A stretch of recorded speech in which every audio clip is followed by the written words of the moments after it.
మన ముకుంద జ్యువెలర్స్ కొత్త బ్రాండ్ పూర్వి అందమైన 18 గ్రామ్స్ బంగారు ఆభరణాలు దుబాటు ధరల్లో వివరాలకు సంప్రదించండి.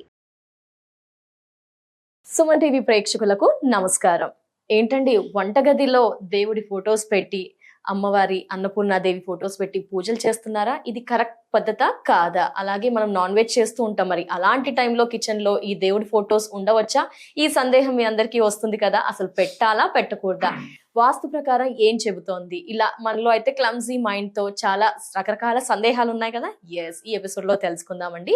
అయితే ఇదంతా కూడా పూర్తి వివరణ ఇవ్వడానికి ప్రస్తుతం మనతో పాటు ఉన్నారు ప్రముఖ ఆధ్యాత్మికవేత్త, జ్యోతిష, వాస్తు పండితులు బ్రహ్మశ్రీ నానాజీ పట్నాయక్ గారు. వారితో మాట్లాడదాం. గురుగారు నమస్కారం. గురుగారు శ్రీమాత్రే నమః. గురుగారు, కొన్ని వీడియోస్ లలో ఇన్స్టాగ్రామ్ లో ఎక్కువగా చూస్తున్నాం. అందులో కొందరు ఇంట్లలో కూడా కిచెన్ లో అన్నపూర్ణాదేవి ఫొటోస్ పెట్టో, లేకపోతే వారికి ఇంటికి సంబంధించిన దేవుని ఫొటోస్ పెట్టో కొన్ని రోజులు నైవేద్యం అర్పిస్తుంటారు, పక్కనే వంటలు చేస్తుంటారు. కొందరు నాన్ వెజిటేరియన్స్ వాళ్ళు నాన్ వెజ్ కూడా చేస్తూ ఉంటారు. అలా కింద కమెంట్స్ రూపంలో కానీ, కొందరు అది తప్పు అనే వాళ్ళు ఉన్నారు, దీపం సపరేట్ గా ఇలా రకరకాల సందేహాలు మీకు తెలిసి ఉంటాయి కదా గురుగారు.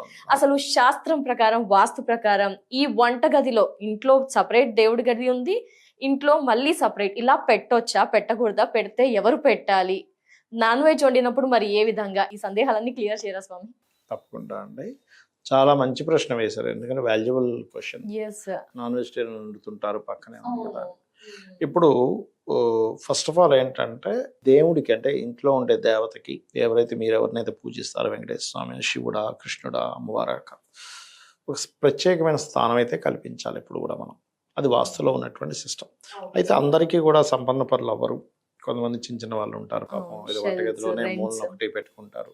సింగిల్ బెడ్రూమ్, డబుల్ బెడ్రూమ్ ఉన్నప్పుడు తప్పదు అది ఒక్కొక్కసారి. అయితే ఇక్కడ మీరు అర్థం చేసుకోవాల్సింది ఏంటంటే, భగవంతుడికి భక్తి ప్రధానము. ఇప్పుడు మాంసమే గనక అతనికి టచ్ కాకూడదు అంటే మనలో భగవంతుడు ఉండకూడదు. మరి మన మాంస శరీరం లోపల భగవంతుడు ఉన్నాడు అంటున్నారుగా. హృదయంలో ఉన్నాడా లేడా? హృదయం ఇదంతా ఏంటి? మాంసమేగా. రైట్. సో ఇక్కడ ఏంటంటే మనం అర్థం చేసుకోవాల్సింది, మనం కన్నప్ప కూడా చూసుకుంటే ఆయన మాంసాన్ని తీసుకొచ్చి పెట్టాడు. అలానే అందరూ మాంసం తీసుకొచ్చి పెట్టాలని కాదు అక్కడ అర్థం. ఆయనకి అక్కడ ఉండే అడవిలో ఆయన తినేది అదే కాబట్టి, నా యొక్క ఈశ్వరుడు కూడా అదే తింటాడు, ఆ శివుడు కూడా అదే తింటాడు అనేటువంటి భావంతో, అమితమైనటువంటి ప్రేమతో ఆయన తీసుకొచ్చి పెట్టాడు. దాన్ని ఆ యొక్క ఈశ్వరుడు స్వీకరించాడు, స్వీకరిస్తాడు కూడా. ఇంకోటి లేదు. అయితే ఇక్కడ ఏంటంటే మనం అర్థం చేసుకోవాల్సింది, ఫస్ట్ ఆఫ్ ఆల్ భగవంతుడికి మనం మాంసం వండుకుంటున్నామా, చికెనా, మటనా, బిర్యానీలా, ఇవేవి కాదండి. మీరు పక్కవాడిని ఇబ్బంది పెట్టకుండా ఉండగలిగితే భగవంతుడికి ఇష్టం. మీరు లేదండి నేను నాన్ వెజిటేరియన్ తినేస్తున్నాను, చికెన్ తింటున్నాను, మటన్ తింటున్నాను, ఇది కాదు.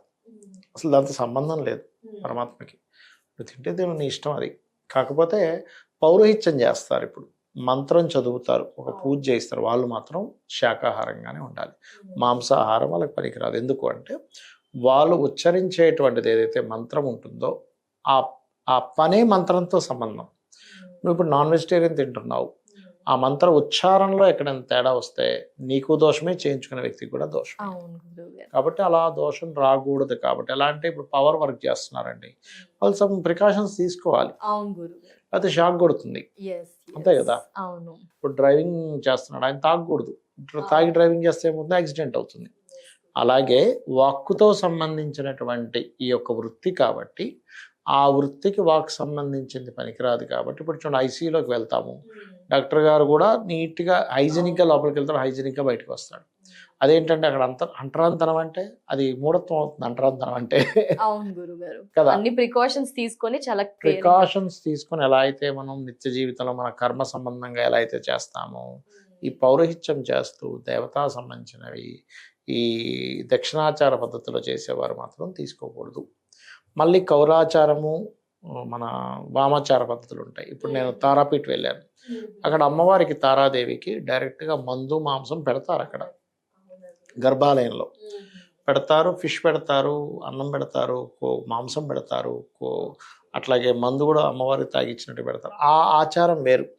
దాన్నే ప్రసాదం భక్తులు పంచుతారు, వాళ్ళు అక్కడ తింటారు కూడా. అంటే ఇక్కడ మీకు గనక భగవంతుడికి అది పూర్తిగా నిషేధమైతే మరి ఆ ఆచారాల్లో ఎందుకుంది అంటే, ఏ దాంట్లో అయినా తీసుకోండి, పక్కవాడిని నువ్వు బాధ పెట్టకు, ఇది భగవంతుడికి కావాల్సింది. ఎలా అంటే ఇప్పుడు ఇద్దరు పిల్లలు ఉన్నారు, చిన్న ఎగ్జాంపుల్ చెప్తా చూడండి. ఇద్దరు పిల్లలు ఉన్నారు ఒక తల్లికి. ఇద్దరికి ప్లేట్లో పలానా వస్తువు ఇచ్చింది, తింటున్నారు. అమ్మ నాకు ఇంకా సరిపోలేదు అంటే అమ్మ తీసుకొచ్చి ఇస్తుంది. కానీ వీడు తిన్నది వదిలేసి పక్కోడిది లాగేసుకున్నాడు. అమ్మ ఒకటి పట్టుకుని ఒకటి పీకుతుంది. అరే ఎందుకు నీకు ఇచ్చాను కానీ నువ్వు తినొచ్చు, వాడి ఎందుకు లాక్కుంటున్నావు? అవును, అది చేస్తాం ఖచ్చితంగా. అంటే ఏంటి, నువ్వు తిను, నీకు కావాలంటే నన్ను అడుగు ఇస్తా, కానీ నువ్వు పక్కోడిని ఎప్పుడైతే లాక్కుంటావో తల్లికి ఎలా అయితే నచ్చదో ఆ యొక్క జగన్మాతకు కూడా నచ్చదు, ఆ పరమేశ్వరుడికి కూడా నచ్చదు. అంటే లాక్కోవడం అంటే కేవలం ధనం లాక్కోవడమే కాదు, అవతల వాళ్ళని హేళన చేయడం. వీడిల్లి వాడిని ఎదుగు గుచ్చుతున్నాడు, ఒక దెబ్బ పడుతుంది వీడికి, వాడిని ఎదుగు తిడుతున్నాడు, తల్లి ఊరుకోదు. మనం చేసేది ఏంటంటే ఫస్ట్ ఆఫ్ ఆల్ భగవత్ పూజలు చేస్తుంటాము, కానీ భగవంతుడికి ఇష్టం లేని కర్మలు ఏవైతే ఉంటే వాటిని కూడా చేస్తుంటారు తెలియకుండా. అంటే పక్క వాడిని ఊరకనే చెనకడం, వాడు మనసు ఖేద పడేలాగా మాట్లాడడం, వాడిని అవమానించడం, వాడి గురించి వాడు వెనకాతల మాట్లాడుకోవడం, గాసిప్స్, ఇవన్నీ కూడా ఆ యొక్క భగవంతుడికి నచ్చని అంశాలు, చీదరించుకొని అసహ్యం వేసి వెళ్ళిపోయే అంశాలు. ఎందుకు అందరూ చాలామంది పూజలు చేస్తున్నా ఎందుకు ఫలితాలు రావు అంటే పూజ ఊరికే దూరం నుంచి అటు చూస్తాడు, అసలు స్వీకరించడు. అలాంటి మనస్తత్వం ఉంటుంది. ఎందుకంటే భగవంతుడికి క్యారెక్టర్ ముఖ్యము. మన మనసు ఎంత ప్యూర్గా ఉంది, ప్యూరిటీ కావాలి మనిషికి. అంతేగాని నువ్వు మటన్ తింటున్నావా, చికెన్ తింటున్నావు అలా అని మీరు అనొచ్చు. ఏమంటే మరి మటన్ చికెన్ తిన గర్భాలయంలోకి వెళ్ళొచ్చా అంటే అలా వెళ్ళకూడదు. ఆ పద్ధతే. ఇప్పుడు తల్లి బిడ్డ అంటే తల్లికి విపరీతమైన ప్రేమ ఉంటుంది. కానీ అదే తల్లికి కళ్ళగలగలు వచ్చాయి, లేకపోతే సంథింగ్ కరోనా వచ్చింది, అప్పుడు బిడ్డను దగ్గర రానివ్వదు. ఎందుకు? అది అంటుకుంటుందేమో, అది అంటుకుని ఆ యొక్క ఎనర్జీ పాడవుతుందని. అలాగే దేవతా సంబంధించిన ఎనర్జీస్ ఉన్నప్పుడు, సిస్టమేటిక్గా ఉన్నప్పుడు, మీరు ఎప్పుడైతే మాంసం తిని అక్కడికి వెళ్ళినప్పుడు అక్కడుండే ఎనర్జీ మీకు ఎఫెక్ట్ అయ్యి మీకు ఏదైనా అవ్వచ్చు. అందుకని ఆ తిన్న సమయంలో దేవతా సంబంధించిన చేయకూడదు. ఇది దక్షిణాచారంలో. వామాచార కౌలాచార పద్ధతులు వేరు, వాళ్ళు అక్కడ నైవేద్యం పెడతారని చెప్పారు. మీరు ఏ పద్ధతి పాటిస్తున్నారు, ఎందులో ఉన్నారు అనేది ముఖ్యము. దాని తగ్గట్టుగా చేసుకోవచ్చు, తప్పేం లేదు.